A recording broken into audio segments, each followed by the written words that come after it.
kasih Bapak Ibu, saudara-saudari yang terkasih di dalam Tuhan Yesus Kristus. Pada pagi hari ini kita akan membaca dan merenungkan firman Tuhan. Dan nas Alkitab yang mendasari perenungan pagi ini yaitu dari 1 Korintus pasal 7 ayat yang pertama hingga ayat yang ke-7 dengan judul perikop tentang perkawinan. Silakan Bapak Ibu saudara-saudari membaca nas ini dengan lengkap secara pribadi, dan pada saat ini saya akan membacakan ayat yang pertama hingga yang kedua. Sebelum kita membaca dan merenungkan firman Tuhan, kita bersatu di dalam doa. Bapa Sorgawi, terima kasih atas pagi yang indah Tuhan karuniakan bagi kami. Saat ini kami hendak membaca dan merenungkan firman-Mu.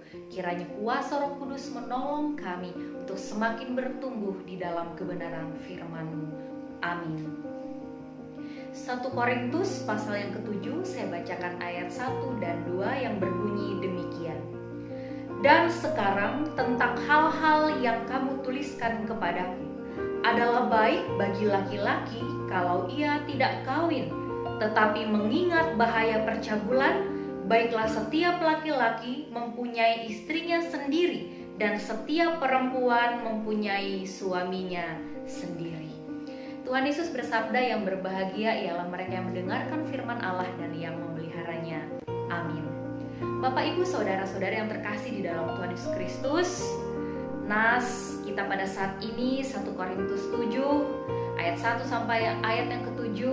Tema utama yang dibahas oleh Rasul Paulus di sini ialah tentang pernikahan Kristen. Melalui suratnya ini, Rasul Paulus memberikan nasihatnya. Yang pertama, bagi jemaat yang belum menikah. Pada ayat yang kedua, Paulus menuliskan, tetapi mengingat bahaya percabulan, baiklah setiap laki-laki mempunyai istrinya sendiri dan setiap perempuan mempunyai suaminya sendiri. Di sini terlihat bahwa Rasul Paulus mengetahui adanya kecemaran dan percabulan yang terjadi di jemaat Korintus pada saat itu. Oleh sebab itu, Rasul Paulus memberikan arahan kepada setiap jemaat Korintus untuk mempunyai suami dan istrinya sendiri. Yang kedua, nasihat Paulus juga diperuntukkan bagi jemaat yang telah menikah, di mana relasi seksual di luar pernikahan adalah dosa, tetapi dalam pernikahan yang sah, relasi seksual adalah berkat Allah, di mana pasangan dapat menunjukkan rasa cinta kasih sayangnya terhadap pasangannya. Dan bagian ketiga dari nasihat Paulus dalam suratnya ini diperuntukkan bagi mereka yang tidak menikah, sebagaimana Paulus sendiri juga memilih untuk tidak menikah. Dalam ayat yang pertama, Paulus katakan adalah baik bagi laki-laki kalau ia tidak kawin. Saudaraku, pernyataan Paulus ini tidaklah bermaksud mengatakan bahwa laki-laki yang menikah itu tidak baik, atau laki-laki yang tidak menikah itu lebih baik dari yang menikah. Tidaklah demikian. Tetapi di sini Paulus melihat adanya kecenderungan orang bersikap merendahkan orang lain yang tidak menikah. Padahal menurut Paulus, orang yang menikah ataupun yang tidak menikah, keduanya merupakan karunia Allah. Karena itu, orang yang menikah tidak boleh merasa dirinya lebih beruntung dari orang yang tidak menikah. Dan sebaliknya, orang yang tidak menikah tidak boleh merasa dirinya lebih baik dan benar dari orang yang menikah. Sebab harus dipahami bahwa masing-masing status merupakan karunia Allah. Saudara-saudara yang terkasih, apa yang bisa kita maknai dari nas pada hari ini?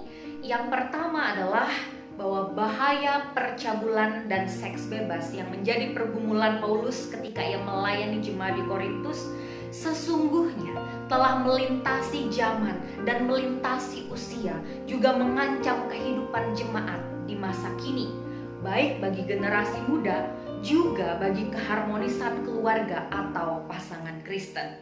Dan harus disadari bahwa banyak orang Kristen yang tidak cukup kebal terhadap godaannya. Ini merupakan pergumulan kita bersama, baik orang tua, keluarga, sekolah, dan gereja yang disikapi dengan serius. Karena itu firman Tuhan mengenai kesucian dan kekudusan diri dan pernikahan menjadi landasan yang paling kuat yang harus dipahami, dihayati, dan dilakukan oleh kita, yang juga harus diajarkan dan ditanamkan bagi generasi muda kita. Yang kedua, saudara, nas hari ini memperlihatkan kepada kita bahwa Allah memandang serius suatu pernikahan. Maka begitu pula orang beriman seharusnya. Pernikahan merupakan kesatuan antara seorang pria dan seorang perempuan yang bersifat permanen, sehingga tidak ada seorang pun yang berhak mencemari kekudusan pernikahan dan memutuskan kesatuan pernikahan itu. Karena inilah inti dari pernikahan kudus Kristen, yaitu setiap suami dan istri wajib menjaga ikrar pernikahannya untuk tetap setia kepada pasangan yang telah dinikahinya itu. Yang ketiga, Bapak Ibu Saudara, baik menikah ataupun tidak menikah adalah karunia Allah yang menghadirkan manfaat dan berkat masing-masing bagi yang menjalaninya. Karena itu, bagi kita yang menikah, kita tidak berhak menghakimi dan memandang rendah mereka yang tidak menikah. Demikian pula sebaliknya, bagi yang memilih untuk tidak menikah, hendaknya tidak menganggap diri lebih bersih atau lebih baik dari orang yang menikah. Tidak boleh ada seorang pun yang menyombongkan diri atas statusnya, karena semuanya merupakan anugerah Allah. Baik menikah ataupun tidak menikah, kita harus melayani Tuhan untuk kemuliaan namanya. Kiranya kita boleh terberkati lewat firman Tuhan pagi ini. Amin. Mari kita bersatu di dalam doa. Bapa, terima kasih atas firman-Mu.